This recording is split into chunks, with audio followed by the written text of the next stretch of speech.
भगवान जैसा लक्षण उनमें भी होना चाहिए कि नहीं गुरुजी? जो पति मतलब गुटखा खाता है, झूठ बोलता है, जुआ खेलता है और वो अपनी पत्नी को जैसे वो जुआ खेल के पैसा बहुत उधार करके कर्जा करके पत्नी को रोड के ऊपर 4 पुरुषों के बीच में लाके छोड़ देता है, ऐसे पति के साथ क्या उस पत्नी को रहना चाहिए गुरुजी? सवाल है मेरा। पति के साथ रहना ना रहना अलग विषय है, उसे सत्संग से जोड़ के सुधारो। और वो गलत काम कर रहा है तो गलत क्यों करना है, सही करना है। लेकिन गुरुजी समझाने से समझने वाले लोग होते तो फिर गलत क्यों करना है, नहीं करना गलत काम। आप सभी चैनल को सब्सक्राइब कर लीजिएगा, जो भी YouTube पर देख रहे हैं चैनल को सब्सक्राइब कर लीजिए और शेयर कीजिएगा। श्रीमन नारायण, मैं तृप्ति आप सभी का स्वागत करती हूँ अपने YouTube चैनल सनातनी श्रीका में। जैसा कि आप जानते हैं गौरी गोपाल आश्रम में लोग आते हैं और अपनी समस्या का समाधान पाकर बहुत खुश होते हैं। तो ऐसे ही एक स्त्री पंडाल में आती है और गुरु जी से कहती है कि गुरु जी आप अपनी भागवत कथा में हम सबको बताते हैं कि जो हमारे पति होते हैं तो पति परमेश्वर होते हैं, जैसा कि आप हमें समझाते हैं। लेकिन अगर उसमें परमेश्वर वाले कोई गुण नहीं हो तो वो कैसे परमेश्वर हो सकता है? कृपया करके हमारा मार्गदर्शन करिए। या वो 4 लोगों में अगर हमें गाली गलौज करते हैं या हमें चिल्लाते हैं तो वो हमारे परमेश्वर किस तरीके से हो सकते हैं? आप जो हैं वो सब औरतों को ही ज्ञान देते हैं, आप जेंट्स के लिए कुछ भी नहीं कहते। ऐसे आरोप को लगाते हुए गुरुजी से वो कुछ सवाल करती है। देखते हैं, वीडियो बहुत ही इंटरेस्टिंग है, साथ ही ज्ञानवर्धक भी है। आप इस वीडियो को पूरा देखिएगा और इस तरीके के सवाल जो आज कुछ महिलाओं के मन में हो सकते हैं तो वो भी आज इस वीडियो को देखने के बाद क्लियर हो जाएंगे फ्रेंड्स। तो चलिए बिना देरी करे हम शुरू करेंगे आज का ये वीडियो। क्या गुरुजी वो पति भी भगवान जैसा लक्षण उनमें भी होना चाहिए कि नहीं गुरुजी? जो पति मतलब गुटखा खाता है, झूठ बोलता है, जुआ खेलता है और वो अपनी पत्नी को जैसे वो जुआ खेल के पैसा बहुत उधार करके कर्जा करके पत्नी को रोड के ऊपर 4 पुरुषों के बीच में लाके छोड़ देता है, ऐसे पति के साथ क्या उस पत्नी को रहना चाहिए गुरुजी? पत्नी पतिव्रता है तो पुरुष को भी पत्नीव्रता होना चाहिए, दोनों के लिए बातें हैं। सही बात है गुरुजी। पत्नी पति का सम्मान करती है तो पति को भी पत्नी का आदर करना चाहिए। तो वही तो गुरुजी, जो पति परमेश्वर है तो जो पुरुष का भी तो कर्तव्य होता है ना गुरुजी? पूरा कर्तव्य है उसका। यदि वो आचरणहीन है पुरुष तो ऐसा पुरुष नरकगामी होता है। लेकिन गुरुजी अब ये है सवाल के जो ऐसा पति हो कि वो उसके वजह से उस पत्नी को समझो कि कुछ गलत काम करना पड़े तभी भी उस पति के साथ रहना चाहिए कि नहीं रहना चाहिए गुरुजी? ये सवाल है मेरा। पति के साथ रहना ना रहना अलग विषय है, उसे सत्संग से जोड़ के सुधारो। और वो गलत काम कर रहा है तो गलत क्यों करना है, सही करना है। लेकिन गुरुजी समझाने से समझने वाले लोग होते तो फिर गलत क्यों करना है, नहीं करना गलत काम। वो कोई कहे, देखो पति कहे कि तुम गाय को काट दो तो क्या गाय काट देंगे? नहीं, वो तो नहीं काटते। फिर गलत काम थोड़ी करेंगे, नहीं करेंगे। फिर पति कहे कि भगवान को छोड़ दो, थोड़ी भगवान को छोड़ देंगे। नहीं छोड़ते। ऐसी है, जो पति की आज्ञा मानने योग्य है वो तो मानो, जो मानने योग्य नहीं है वो बिल्कुल नहीं माननी चाहिए। सही बात है। प्रहलाद जी ने अपने पिता की बात नहीं मानी, वो कह रहा था कि मैं ही भगवान हूँ। प्रहलाद जी ने कहा नहीं, भगवान तो भगवान है। सही बात है। भरत जी ने अपनी माता की बात नहीं मानी, कह के बोली कि तुम राजा बन जाओ, भरत जी नहीं बने। सही बात है। राजा बलि ने गुरु जी की बात नहीं मानी, गोपियों ने पति की बात नहीं मानी, विभीषण ने भाई की बात नहीं मानी।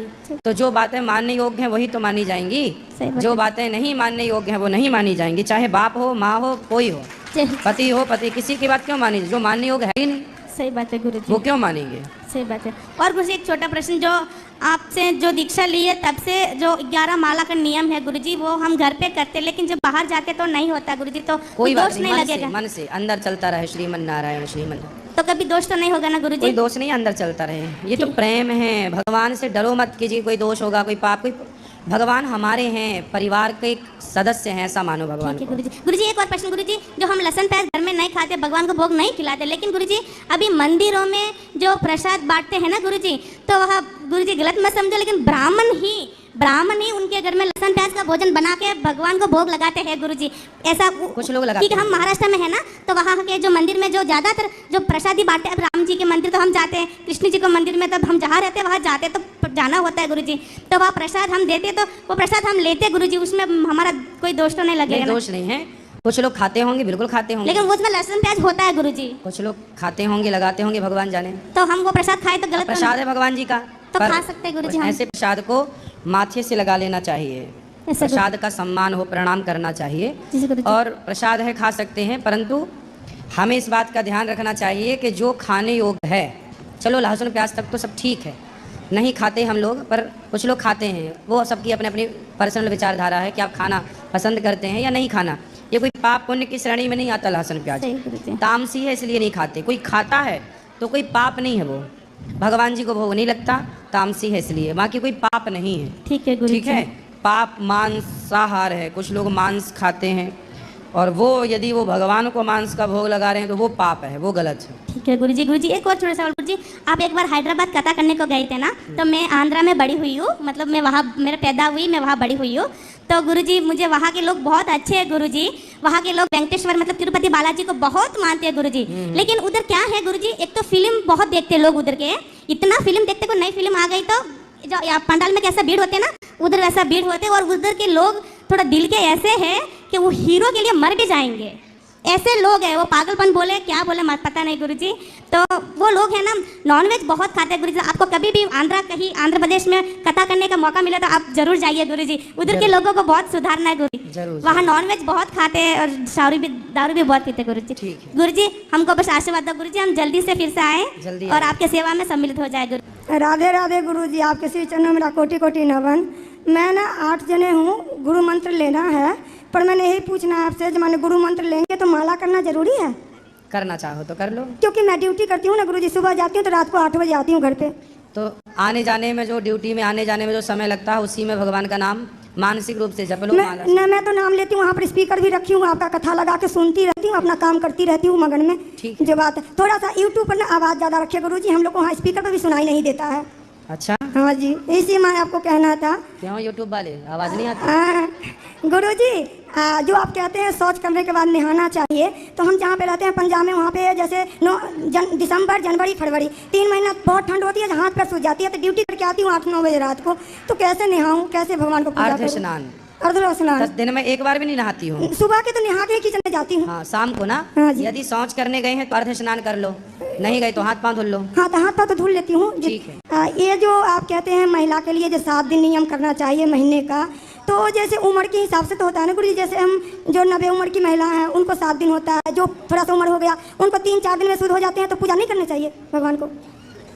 शास्त्र जो कहते हैं वो यही कहते हैं कि 7 दिन में ही पूर्ण रूप से शुद्धि होती है। हाँ जी, हाँ जी, तो ये 7 दिन का ही मान लेना चाहिए। हाँ जी, तो 7 दिन का ही है। हाँ जी। ठीक है। किसी को एक मिनट होता होगा इस देख- प्रकार, पर 7 दिन का ही मानना चाहिए। ठीक है जी। तो एक जो आप कहते हो जो माँ बाप मगर जितना मोबाइल चलाते हैं उनका बच्चा उससे भी ज़्यादा चलाते हैं, तो मैं तो मोबाइल नहीं चलाती हूँ, चाहे मेरे पति देव हैं वो भी नहीं चलाते, सिर्फ आपका कथा सुनते हैं, उतना ही देर चलाते हैं मोबाइल, किसी से बात भी नहीं करते हैं। सिर्फ एक मेरे पिताजी हैं, उनसे बात भी करते हैं अगर फ़ोन पर करनी हो तो, कभी टाइम नहीं है। फिर भी मेरे लड़का तो इतना मोबाइल चलाता है, इतना गेम खेलता है, जितना मर्जी बोलूँ उन्हें कोई असर नहीं होता गुरुजी। हम दोनों जने मेहनत करती हूँ, किराए में धक्के खा रही हूँ ना। मोबाइल बच्चों को दो मत। हैं? आप लोगों ने शुरू से आदत बना दी मोबाइल देने की। क्योंकि पढ़ाई है ना, उसका यही चक्कर है, क्योंकि +1 में गया है वो। तो पढ़ाई मोबाइल से होती है? हाँ, ऑनलाइन क्लास करवाते हैं मैडम। क्यों जाते नहीं क्या स्कूल? स्कूल में जाएंगे तभी ऑनलाइन वो भेजेंगे, काम करके आना बच्चे को। यही प्रॉब्लम है गुरुजी। अच्छा, तो उस चक्कर में बच्चे मोबाइल चला रहे हैं। हाँ जी, और उसी के चक्कर में जैसे मैं ड्यूटी चली जाती हूँ तो बच्चे मोबाइल चलाते हैं। तो बच्चों के लिए फिर ऐसा सिस्टम कुछ अलग से लगवाया जाए कि भाई केवल उतनी देर के लिए वो चालू रहे, जब तक उनकी ऑनलाइन क्लासेस है, उसके बाद वो। गुरुजी बच्चे को इतना ज्ञान देती हूँ जो गांव में भी मेरे सिर पे छत नहीं है, बाहर भी रहती हूँ पंजाब में, वहाँ भी नहीं है। दोनों जने मेहनत करती हूँ, कहती हूँ तू दोनों पढ़ के कुछ बन जा, मेरे लिए सबसे बड़ा सिर पर छत वही होगा। सही है। सही नहीं समझते हैं बच्चे गुरुजी। कहाँ है बच्चे आपके? एक यहाँ पे है गुड़िया बैठी, एक वहाँ पे है लड़का बैठा। इधर आओ लड़के, आओ, यही खड़ी हो है। जाओ बेटा, बात करा। ये भी चलाती है मोबाइल? हाँ, ये चलाती थी गुरुजी, लेकिन थोड़ा सा पर्सनल बात ऐसी है जो इसने ऐसा काम ही की जो मैंने इसका मोबाइल बंद कर दी। ठीक है। ठीक है, जो आप कहते हैं। अच्छा, राधे राधे गुरु जी। क्या नाम है आपका? सन्नी। सन्नी? हाँ जी गुरु। सनी, मोबाइल चलाते हो? गुरु जी हाँ जी। क्या सुन रहे हो कान में लगा के? कुछ नहीं, वो फोन आता ना उसके लिए लगा रखा है। किसका सुनाई फोन नहीं आता देता। अभी सुनाई नहीं देता ना यहाँ पर, इसलिए लगाया है ऐसे ही। ये सारा दिन लगाता है गुरुजी। नहीं तो दिन भर किससे बात करते हो आप? वो किसी माता का फोन आता था सिर्फ उसी लिए। अरे माता तो आपके साथ है, फोन काहे को करेगी जब साथ में है तो? यहाँ पर कहीं घूम जाएंगे ना, इसलिए ढूंढने के लिए। तो काहे गुम जाओगे? मोबाइल क्यों चलाते हो बेटा? पढ़ाई कौन सी कक्षा में हो? +1। तो पढ़ाई करना है कि मोबाइल चलाना है? पढ़ाई करता हूँ। पढ़ाई करते हो? तो मोबाइल बेटा ना चलाना ज़्यादा। मोबाइल चलाओगे तो आपका पूरा भविष्य खतरे में है। ये आजकल के मोबाइलों से दिन भर बच्चे गेम खेलते हैं, दिन भर उल्टी सीधी चीज़ें देखते हैं और सब जीवन बिगाड़ रहे हैं बच्चे लोग। फ्री फायर खेलता है गुरुजी, फ्री फायर खेलता है। ये क्या होता है? फ्री फायर गेम जो होता है ये गेम? खेलता है हमसे चुरा के। पबजी? हाँ, मेरे पति देव से मेरे से चुरा के खेलता है जब मैं नहीं होंगी तब। ये तो पबजी का दूसरा स्वरूप है ना। हाँ जी, हाँ जी। तो काहे खेलते हो पबजी वगैरह? गुरुजी सिर्फ आधे घंटे खेलता हूँ, ज़्यादा देर नहीं। नहीं तो तुम्हें आधा घंटा पबजी क्यों खेलना है बेटा? कथा क्यों नहीं सुननी? कथा नहीं सुनता कोई भी, मुझे क्या कहेगा? मम्मी का ना ये गुरुजी का नशा चढ़ गया। मैं आपका सुनती हूँ ना, जहाँ रहूंगी मैंने आपका ही गुणगान करूंगी, सुनूंगी तो कहता नशा चढ़ गया मम्मी को। पबजी वगैरह ये गेम खेलना सही है? नहीं तो कितने बच्चों ने आत्महत्या कर ली पबजी के चक्कर में। तो बेटा पबजी नहीं खेलना, पढ़ाई कर लो, पढ़ लिख के कुछ योग्य बन जाओ। देखो आपकी माताजी आपके पिताजी कितना काम करते हैं आप लोगों के लिए कि आप पढ़ लिख जाओ, पर आप ही पबजी खेलोगे, मोबाइल चलाओगे। ये मेरे को तो लगता है सरकार को एक्शन करना चाहिए, सारे गेमों पर सब बैन प्रतिबंध करना। सही बात है गुरुजी। मैं बच्चों ना का पूरा भविष्य बिगड़ रहा है गेमों से। जो आपका बैडमिंटन दिया हूँ ना, वो रंग का काम करता है, वो खतरे का काम है। जैसे कि वो जो काम करता है बंदे, उसको दारू पीना जरूरी होता है। किसका? वो रंग बैडमिंटन का जो रंग करती हूँ ना, उसमें जो भी कोई काम करता है उसको दारू चाहिए। पर मैं तभी जान के बलि लगा के काम करती हूँ बच्चे के लिए। तो बच्चे को सोचना चाहिए ना गुरुजी। सोचो मैं बेटा। माँ हो के काम करती, इसको सोचना चाहिए। मेरे पति देव भी दारू छोड़ दिए हैं, कहते हैं मरूं चाहे जीऊं मैं काम करूंगा, दारू का हाथ नहीं लगाऊंगा। पहले पीते थे हफ्ता में एक बार एक पैक, जो दवाई की तरह जो दारू रंग का काम करते थे। अभी नहीं पिए ना तो उन्होंने 7-8 हज़ार रुपया लगाए। इन्फेक्शन पूरा शरीर हो गया उनका खून में ही। अब नहीं पीना? तो बच्चे को सोचना चाहिए ना, थोड़ा सा यही कहिए गुरुजी, समझा दीजिए बच्चे को। अब नहीं खेलना गेम में, ठीक है? चलो अच्छा। तो कैसी लगी आपको आज की वीडियो? देखा आपने, जो ये बात कही जाती, जो ये वाक्य कहा जाता है कि पति परमेश्वर होता है, तो वो परमेश्वर वाले उस पति में गुण भी होने चाहिए, तभी वो परमेश्वर कहलाता है। अन्यथा वो परमेश्वर नहीं है। ये सिर्फ कहने योग्य बातें हैं, जैसा कि गुरुजी ने यहाँ पर स्पष्ट किया है। आपको इस वीडियो के माध्यम से क्या शिक्षा मिली या आप इस बारे में क्या कहना चाहते हैं, आप अपनी राय कमेंट सेक्शन में रख सकते हैं। इसी तरीके की वीडियो के साथ हम जल्द हाजिर होंगे, तब तक कमेंट्स में लिखना ना भूलें। हरे कृष्णा।